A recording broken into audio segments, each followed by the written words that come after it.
Cumprimento os irmãos mais uma vez, com a paz do Senhor. Estamos mais uma vez aqui para trazer uma palavra de edificação àqueles que me ouvem, àqueles que gostam de ouvir a palavra do Senhor. Certa feita, os discípulos eles estavam desanimados e eles estavam indo no caminho de Emaús, e quando eles ouviram a palavra, eles se encheram de esperança, e um ao outro olhou para o outro e falou: porventura não ardia o seu coração?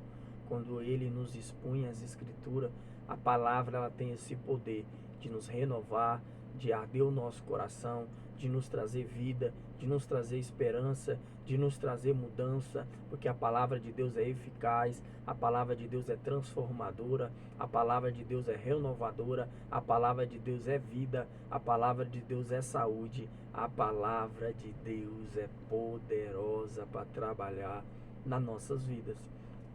Então vamos estar aqui meditando na palavra do Senhor que se encontra em Romanos, capítulo 7, versículo 23. Romanos 7, versículo 23. Segundo a minha versão, eu vou estar lendo: mas vejo nos meus membros outra lei, que guerreando contra a lei da minha mente, me faz prisioneiro da lei do pecado que está nos meus membros. Gostaria de trazer uma palavra: a guerra contra nossa mente e o nosso corpo. O que seria essa guerra que a palavra de Deus ela estava aqui dizendo? A guerra da nossa mente vai falar do nosso conhecimento. Quando nós conhecemos, o apóstolo Paulo estava falando para novos convertidos, pessoas que queriam ser santas, que queriam viver uma vida reta, porém tinham uma natureza humana, e muitos ainda estavam passando por processo de libertação, purificação, velhos hábitos que precisavam ser corrigidos, ensinados, instruídos, acompanhados, até que eles viessem viver as bênçãos de Deus. E nós vemos aqui a palavra de Deus ela sendo bem clara em dizer que Deus iria transformar isso. Porque essas pessoas que estavam nesse processo, elas precisam de ajuda de Deus. Quando ele fala guerra da mente, é o conhecimento. O conhecimento, ele agora vai nos dar a oportunidade de fazer o que é certo. Uma pessoa que ela mentia e ela aprende que aquilo não é certo, ela agora vai guerrear a sua mente com o seu corpo, uma parte do seu corpo que é a língua e os hábitos, para que aquela pessoa ela venha a ser liberta daquela coisa que parece ser simples, porém é uma guerra entre uma natureza pecaminosa, hábitos pecaminosos com a mente e o conhecimento da verdade que nos leva a não pecar contra Cristo. Então, quando nós sabemos o que é errado, agora começa uma guerra entre a nossa mente e o conhecimento com o nosso corpo. Se nós sabemos que o nosso corpo, um exemplo em coisas pequenas, nosso corpo ele tem que exercitar para que venha ter saúde, para que venha ter o que? Disposição e tantas outras coisas. Então agora quando nós temos esse entendimento, a gente também agora vai ter uma luta, porque vai vir o cansaço, a preguiça, a indisposição, os hábitos que nós não temos de ter esse costume, e tudo isso vai ser o conhecimento versus o que? A nossa carne, a nossa natureza, aquilo que temos costumes de fazer. Alimentações, a mesma coisa. Às vezes nós temos oportunidade de comer melhor, mais saudável, mas a gente acostuma com coisas que fazem mal ao nosso corpo. Porém, tem um prazer momentâneo, é gostoso, é bom, porém traz prejuízos para a saúde a longo prazo. Então, a palavra de Deus, Paulo estava dizendo aqui, mas vejo nos meus membros outra lei, que guerreando contra a lei da minha mente. Era uma lei, a lei o quê? A lei da natureza humana, dos desejos humanos, da o quê? Da pessoa que tem desejos, que estão agora o quê? Que ele estava dizendo, preso em pecados. Fala de áreas espirituais específicas, que cada um tem várias áreas que a pessoa, quando ela vem a Cristo, ela vai ser trabalhada. O apóstolo Paulo traz nas cartas Desde a pessoa que mentia, que parece ser uma coisa simples, até aquele que matava, até aquele que roubava, até aquele que prostituía, até aquele que tinha vários problemas muito mais sério e mais grave. Embora todo pecado na Bíblia é visto como pecado, as suas consequências, as suas penalidades e a maneira que ela vai ser tratada vai ser diferente. O pecado da mentira é mais hábito, um pecado desse que já tem influência das trevas, maligno, é mais difícil, tem que passar por libertação, purificação, discipulado, acompanhamento, intercessões, orações, jejuns, consagrações, até que o diabo ele venha perder as forças e venha sair da vida daquela pessoa. Exceto se for um milagre, Jesus ele pode fazer um milagre e a pessoa dormir e acordar praticamente outra pessoa, porque Jesus ele pode fazer todas as coisas. Como eu bem já disse, meu testemunho, eu mexia com muitas coisas erradas. Uma das coisas, Deus me libertou, eu dormi, acordei e não mais usei droga.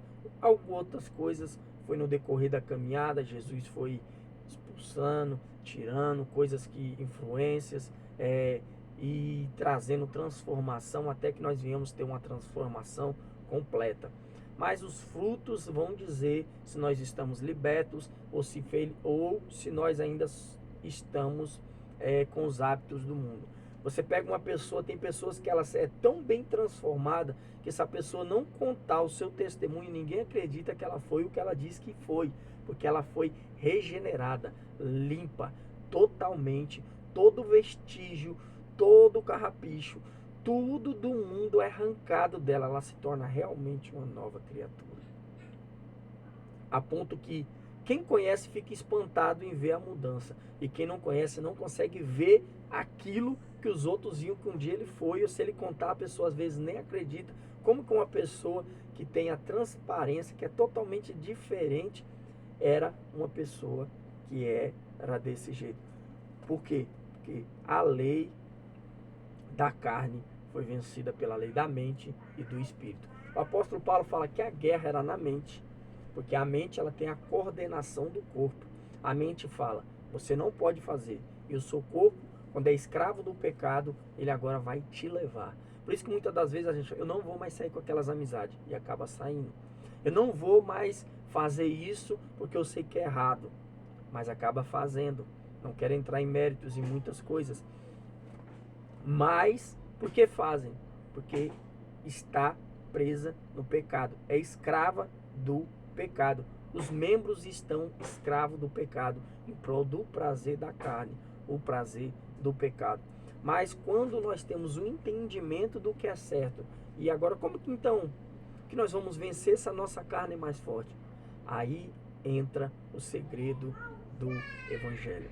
Você pode fazer terapia, você pode fazer muitas coisas humanamente falando, não vai conseguir vencer a sua humanidade. A nossa humanidade só é vencida aos pés de Cristo, com as armas espirituais, com a oração, com jejum, santificação, obediência, cobertura espiritual, estando numa igreja, e ali pessoas vão ali orar, vão interceder, vão acompanhar, vão lutar suas guerras, vão abraçar sua causa.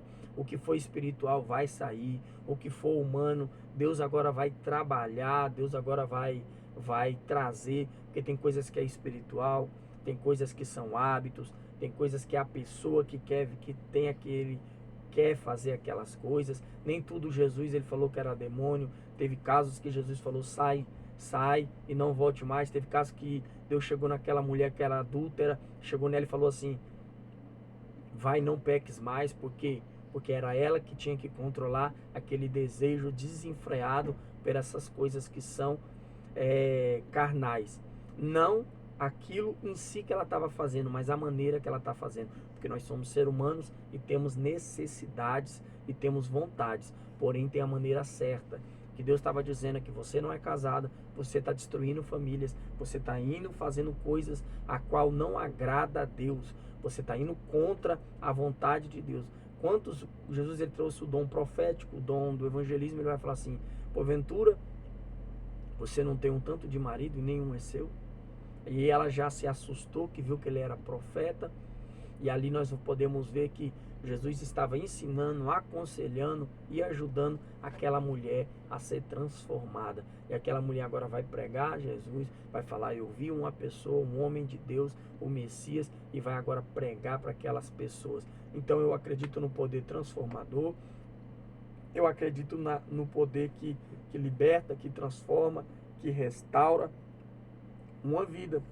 E aqui nós podemos ver que Deus estava dizendo: a nossa carne, como nós vamos fazer isso? Entregando aos pés de Cristo. Quando nós estamos na presença de Deus, a palavra vai vir nos purificando. Aí tem coisas que nós vamos tentando e vamos fortalecendo em Deus, ao ponto que, se nós resistir o diabo, ele vai fugir de nós, e o Espírito Santo vai habitar em nós, e nós vamos ter obras que venham ser agora frutos dignos de arrependimento. Fala de um processo, tudo é um trabalho, não é uma coisa fácil, não é todos que vão entrar e vão sair mudados. É um trabalho que a salvação é obtida por esforço, a nossa libertação também é por esforço, uma vida melhor na presença de Deus, uma vida melhor para nossa casa, nossa família, financeira, trabalho, relacionamentos, também é adquirido com esforço. Nós vamos na presença de Deus, Deus vai ter pessoas que vão nos acompanhar, nos ajudar, como eu disse, vai estar trazendo sobre nós, e Deus que vai fazer a obra usando pessoas. E Deus ali vai trazer a bênção, e nós vamos agora viver a bênção de Deus, em nome do Senhor Jesus Cristo.